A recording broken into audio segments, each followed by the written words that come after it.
అందరికీ నమస్తే అండి. సీఎం చంద్రబాబు నాయుడు గారు ఈరోజు గుడివాడలో అన్నా క్యాంటీన్ ప్రారంభించారు. సో దాంతోపాటు రాష్ట్ర వ్యాప్తంగా 100 చోట్ల అన్నా క్యాంటీన్లు ప్రారంభిస్తున్నారు. ఈరోజు రేపటికల్లా మొత్తం అన్నీ ప్రారంభమైపోతాయి. అన్ని నియోజకవర్గాల్లో రేపు మంత్రులు ప్లస్ ఎమ్మెల్యేలు ఆ అన్నా క్యాంటీన్లు ప్రారంభిస్తున్నారు. బాగానే ఉంది. మరో 150 క్యాంటీన్లు కూడా ఈ నెలాఖరికల్లా రెడీ చేస్తున్నారు. బాగానే ఉంది. ఇది ప్రధానమైనటువంటి హామీ. వీటితో పాటు తెలుగుదేశం పార్టీ అధికారంలోకి రావడానికి కీలకమైన 6 హామీలు ఉన్నాయి. సో ఆ సూపర్ 6 దాని మీద ఒక క్లారిటీ రావాల్సి ఉంది. మనం గతంలోనే మాట్లాడుకున్నాం. చంద్రబాబు నాయుడు గారు ఒక డేట్ చెప్తే బాగుంటుంది, ఏ పథకాన్ని ఎప్పుడు అమలు చేస్తారనే డేట్ చెప్తే బాగుంటుంది అని అనుకున్నాం. సో ఇక్కడ ముఖ్యంగా నేను అన్ని పథకాల గురించి మాట్లాడిన కానీ ఉచిత బస్సు పెద్దగా పబ్లిక్లో ఇంట్రెస్ట్ లేదు, పాజిటివ్ ఫీడ్బ్యాక్ లేదు. ఉచిత బస్సు ఇవ్వకపోయినా పర్లా, జనం తిట్టుకోరు, జనం మాట్లాడుకోరు. ఉచిత బస్సు మీద ఆల్రెడీ కర్ణాటక తెలంగాణలో ఫెయిల్ అయింది. దాని మీద ట్రోలింగ్స్ వస్తున్నాయి, దాని మీద వ్యతిరేకత ఉంది. సో ఉచిత బస్సు విషయంలో ప్రభుత్వం అంత తొందరపడాల్సిన పని లేదు, అంత త్వరగా అమలు చేయాల్సిన పని లేదు. కానీ ఆడబిడ్డ నిధి పథకం మీద మాత్రం ప్రభుత్వం మీద చాలా అంచనాలు ఉన్నాయి. ఆ పథకం మాత్రం అమలు చేయకపోతే మహిళలు తిట్టుకుంటారు, ఖచ్చితంగా మహిళల్లో వ్యతిరేకత వస్తుంది.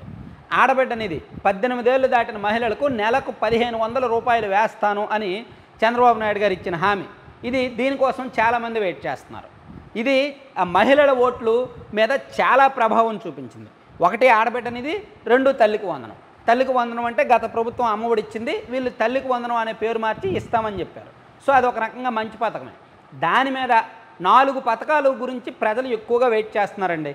నాకు తెలిసి 1 ఆడబిడ్డ నిధి, అది ఖచ్చితంగా రాజకీయాలను మలుపు తిప్పుద్ది. చంద్రబాబు ఆ పథకం ఎంత త్వరగా అమలు చేస్తే టీడీపీ మీద గ్రామీణ ప్రాంతాల్లో అంత మైలేజ్. యాక్చువల్లీ నేను సంక్షేమ పథకాలకు వ్యతిరేకం. సంక్షేమ పథకాలని తాత్కాలికంగా ఆపేసి పెట్టుబడి వ్యయం పెట్టాలి, క్యాపిటల్ ఎక్స్పెండిచర్ పెట్టాలని కోరుకునే టైప్ నేను. సంక్షేమ పథకాల కంటే పాలసీలు తీసుకొచ్చి వాళ్ళ కాళ్ళ మీద వాళ్ళు నిలబడేలా చేయడం మంచిది అని చెప్పేది నేను.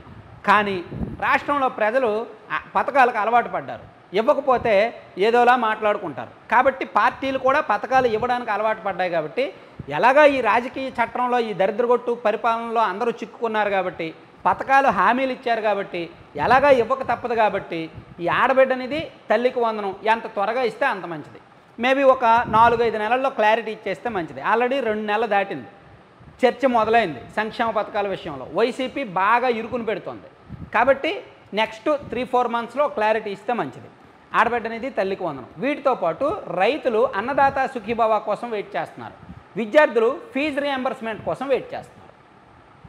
ఆడబిడ్డనిది, తల్లికి వందనం, Annadata Sukhibhava plus fee reimbursement, ఈ 4 పథకాలు ప్రభుత్వాన్ని శాసించేది.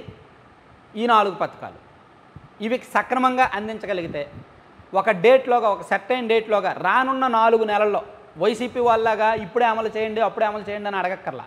ప్రభుత్వం వచ్చి 2 నెలలు అయింది, ఇది 3వ నెల, ఇప్పుడిప్పుడే సర్దుబాటు అవుతుంది. ఇంకో 3 నెలలు 4 నెలలు టైం తీసుకున్నా పర్లా. సో జనవరి నాటికి ఈ 4 పథకాలు సక్రమంగా అమలు చేస్తే చాలు. జనవరి నాటికల్లా ఈ పథకాలు అమలు చేస్తే ప్రభుత్వానికి తిరిగి ఉండదు.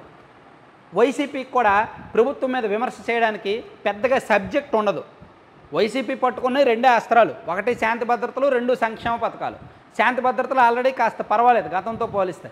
సంక్షేమ పథకాల విషయంలో టైం ఉంది, టైం పడుతుంది. సో ఇప్పుడప్పుడే ఎన్నికలు లేవు, ఇప్పుడప్పుడే రాజకీయం లేదు కాబట్టి కంగారు ఏమీ లేదు. కానీ ఒక 6 నెలలు, 6 నెలల్లో 2 నెలలు దాటింది కాబట్టి ఇంకో 3 నెలలు 4 నెలలు టైం తీసుకున్నా ఈ పథకాల మీద స్పష్టమైన ప్రకటన చేయకపోతే మాత్రం ప్రభుత్వం ఇరుకున పడుతుంది. అది మాత్రం జాగ్రత్తగా చూసుకోవాలి. గ్రామీణ ప్రాంతాల్లో ఆడబిడ్డ నిధి పథకం మీద, తల్లికి వందనం పథకం మీద ఎక్కువగా మహిళలు మాట్లాడుకుంటున్నారు. వైసీపీ వాళ్ళు చేస్తున్న విష ప్రచారాన్ని నమ్ముతున్నారు. వీళ్ళు పథకాలు ఇవ్వరేమో, మోసం చేశారేమోనని. సో ఆ విషయంలో ప్రభుత్వం అప్రమత్తంగా ఉంటే మంచిది. Thank you.